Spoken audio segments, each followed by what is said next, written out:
Coming up on LUTV News, people remember a Pontoon Beach police officer killed in the line of duty. Find out how people contributed.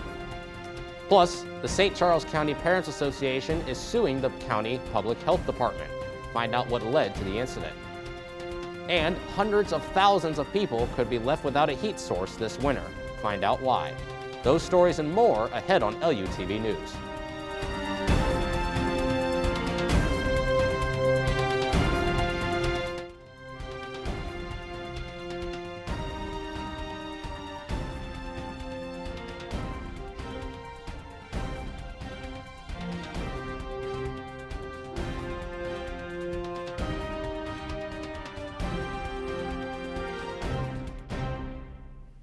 Welcome to this edition of LUTV News. I'm Jonathan Camp. Many people in the St. Louis area are mourning the loss of police officer Tyler Timmons. The 36-year-old officer was fatally shot Tuesday morning at the Speedway gas station on Route 111 near Granite City, Illinois. Police say he approached a stolen vehicle when the suspect opened fire. Timmons died at the hospital, and the suspect was arrested at the scene. Police are investigating the incident. Timmons was a police officer for 14 years, and he joined the Pontoon Beach Police Department last year. A Central West End church set to be redeveloped into a gospel music hall of fame burned on Tuesday. The fire department says the fire broke out at about 3 a.m. on Tuesday at the Second Baptist Church on Kings Highway and McPherson. They say about 60 firefighters worked to put out the fire. They were able to contain the flames to the steeple. The $22 million project would include a museum, soundstage, and education center. The developer working on the project said he was heartbroken about the fire. The Missouri School Boards Association is leaving the National School Board Association after a controversial letter to the Biden administration. In the letter, the National Board calls for federal intervention from protesting parents whom they call, quote, domestic terrorists. Reports say many school board meetings are heated and becoming unsafe due to disagreements about COVID-19 regulations. The Missouri chapter states that the National Board demonstrates that it does not align with Missouri's guiding principles of local governing. The NSBA has since apologized for the letter. Ohio and Pennsylvania have also withdrawn from the national organization. The St. Charles County Parents Association announces that it's suing the county health department over school quarantine rules. President of Parents Association says, quote, "You're done harming our children with your quarantines. This community is not going to take it anymore. We, the parents, say enough." The St. Charles County Department of Health says that students should quarantine for 14 days when they are in close contact with an infected individual at schools with optional mask wearing. The St. Charles County executive says that health officials and school districts will have more control in contact tracing and quarantine guidelines. A battle over a natural gas pipeline in St. Louis is brewing, and the Spire Gas Company says customers could be without heat this winter. Environmental groups say the Spire St. Louis pipeline is unnecessary, and the U.S. Court of Appeals recently voted to shut it down. But the Federal Energy Regulatory Commission granted emergency authorization to keep production pumping until mid-December. If Spire is not granted an extension after that date, up to 400,000 people could be left without a reliable heat source this winter. Spire says after December 13th, it will have to tap into its reserves and likely won't be able to make it through the winter. The 65-mile pipeline pumps natural gas from Scott County, Illinois to North St. Louis County. A major ramp is closed on I-44 after a semi-truck rolled over on Tuesday morning. Police closed the Interstate 44 ramp from westbound Interstate 64 around 10 a.m. after a semi-truck rolled over on the ramp. Authorities are investigating the crash. It's not clear if anyone was hurt in the incident, and authorities don't know how long the closure is expected to last. Straight ahead on LUTV News, 2 children are killed in a crash at a Texas drag race. Find out more about the accident when we come back.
Worried about your friend but don't know how to reach out? You can say how are you or get a fake tattoo. You can ask with an app if it works for you. You can chat with them in VR. It's all good if you think you should check in. Yeah, you should. Whatever gets you talking. Reach out to a friend about their mental health. Whatever gets you talking. Learn how you can help at seizetheawkward.org.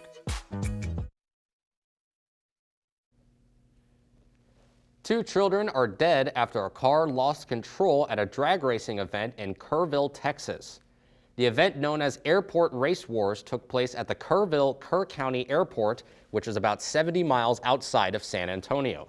Police say the vehicle lost control, driving off the runway, striking parked cars and spectators. 2 boys, aged 6 and 8 years old, died. 8 others were hurt, including 2 other children. Some of the injured spectators are in critical condition, and Kerrville police are currently investigating what led up to the accident. Heavy rains and flash flooding hit the East Coast. AccuWeather says rain totals of 4 to 8 inches are forecasted for parts of New York, New Jersey, Pennsylvania, and Connecticut. Sources say the storm is categorized as a nor'easter, which means it will spread northeasterly winds along the coast. This is the first such storm of the season to impact the region. The United States has issued its first passport with an X-gender designation. This is described as a milestone in the recognition of rights for people who don't identify as male or female. The State Department says it expects to be able to offer the option to more people next year. The U.S. Special Envoy for LGBTQ rights says the move is historic. She says, quote, "When a person obtains identity documents that reflect their true identity, they live with dignity and respect." Australia, New Zealand, and Canada already allow citizens to designate a gender other than male or female on their passports. Kellogg's is facing a $5 million class action lawsuit for not having enough strawberries in their Pop-Tarts. Illinois resident Anita Harris filed the lawsuit. Harris claims that the brand's marketing is misleading by giving the impression there is more fruit filling than it actually contains. The lawsuit states the use of the phrase naturally and artificially flavored on the box tells customers that the product contains less strawberry. Kellogg's has not responded to a request for a comment. A lost hiker in Colorado ignored rescuers' phone calls thinking they were spam. The hiker was reported missing after not returning to his hotel room within 24 hours. 5 rescue team members were sent out that night, and a second rescue team left the next morning. It turns out the hiker had already returned to his room. The hiker says he lost his way around nightfall and finally found his way to his car. Authorities say the man ignored phone calls from rescue teams because they came from an unknown phone number. The hiker's name has yet to be identified. A former Japanese princess is defending her decision to marry a commoner. The marriage of Princess Mako and commoner Kei Komuro is causing an uproar to traditionalists. The decision will also cause her to lose her imperial status. Mako suffers from PTSD due to the criticism of the decision, and Mako is also declining to have a wedding ceremony at the $1.3 million payout given to departing royals. Halloween is just around the corner. Find out how chilly it'll be for trick-or-treating when we come back.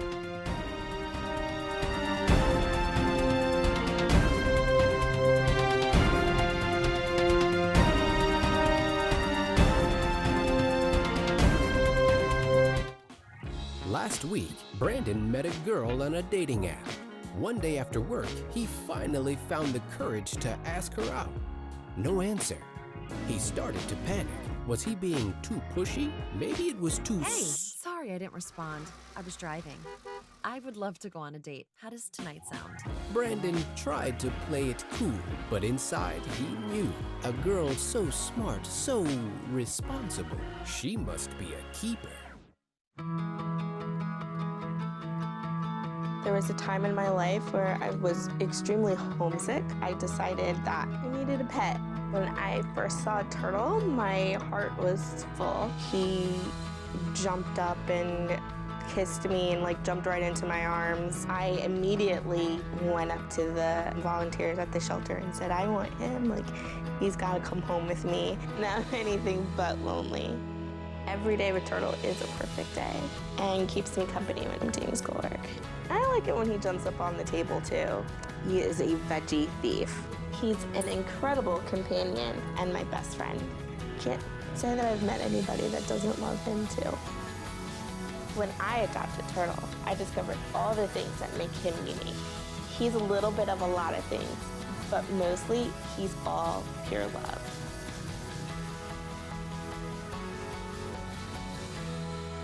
You're home before sunrise, on top of the house, the kids, and our future.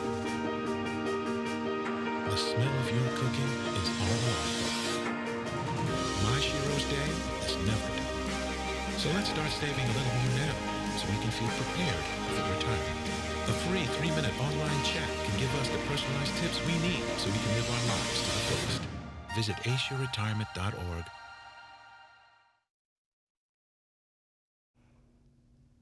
Good news on Wednesday for people recovering in Farmington for those who love Halloween. We have a rain system coming in, but it seems like most of the severe storms are going to be staying north and south of us. Hopefully it stays that way and nothing decides it wants to pull towards us. It's mild on Wednesday with minimal wind and no rain. Could be a good day for a walk. The entire area is a lot of the same story with only a few degrees of difference. It's partly cloudy across the board until the rain hits over the next couple of days. St. Louis is sitting at 63 degrees and Maryland Heights at 64, hopping slightly across the river to St. Charles at 62 degrees. Going even further west, O'Fallon and St. Peter's are twinning today at 64 degrees. So it's going to be a bit brisk going into the rest of the week. Wednesday is starting a bit warmer with some sun and a high of 66 and a low of 48. A bit of rain decides to say hello starting Thursday, dragging down the high to 56 and the low to 50. That rain continues lightly into Friday, giving us a high of 54 and a low of 49.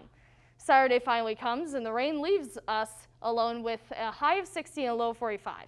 Then, the big day of Halloween is here on Sunday. You'll see a high of 60 and a low of 39, with the sun peeking out a little bit during the day. Your little Spider-Man will probably need to be Spider-Man with a jacket, but at least it won't be wet. That's all I have for weather. I'm Lauren Shelton.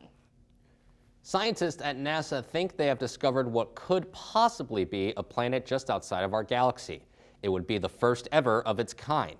The possible exoplanet was discovered in what they call the Whirlpool Galaxy. Until now, all exoplanets have been inside the Milky Way galaxy and are all less than 3,000 light years away. This newly discovered exoplanet is about 28 million light years away. Experts say this newly discovered exoplanet, if it exists, orbits either a neutron star or a massive black hole. We might have to wait decades to learn more about this possible exoplanet.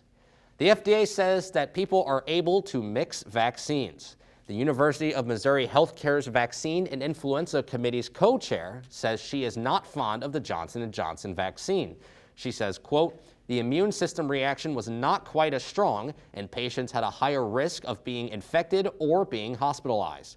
She recommends those who got the J&J vaccine to either get the Pfizer or Moderna for their booster shot.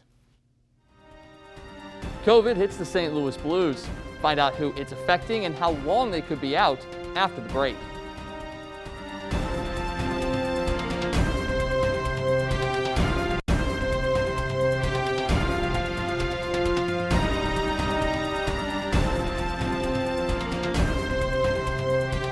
As a dad, every day is a challenge. To make sure that the time that I have, I spend with them. It doesn't matter how tired you are, you have to try to teach them. When they learn something new, and you can just see in their faces, it's such an incredible moment. It's those moments that are my favorite.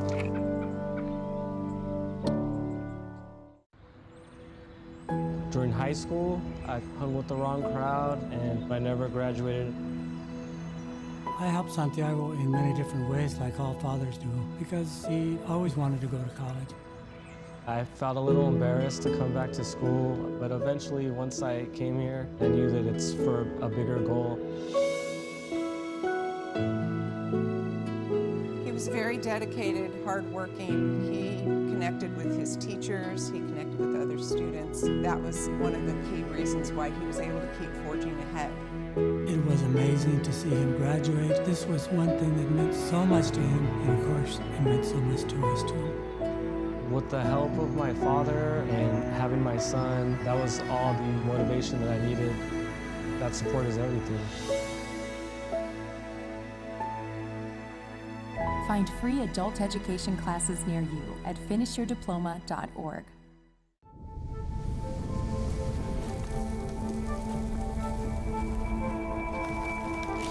Eva Marie smoked 12,000 packs of cigarettes over 15 years.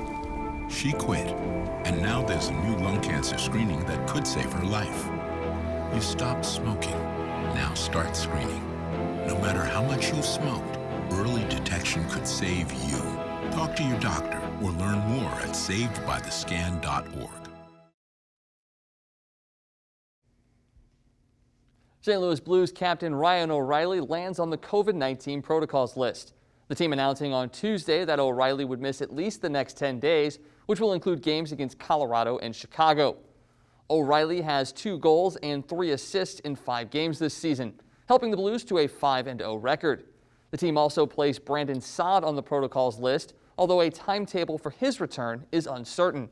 Saad has played in 3 games this season, recording a goal and an assist. The team called up forward Dakota Joshua from Springfield for support. Joshua played in 12 games for the Blues last year.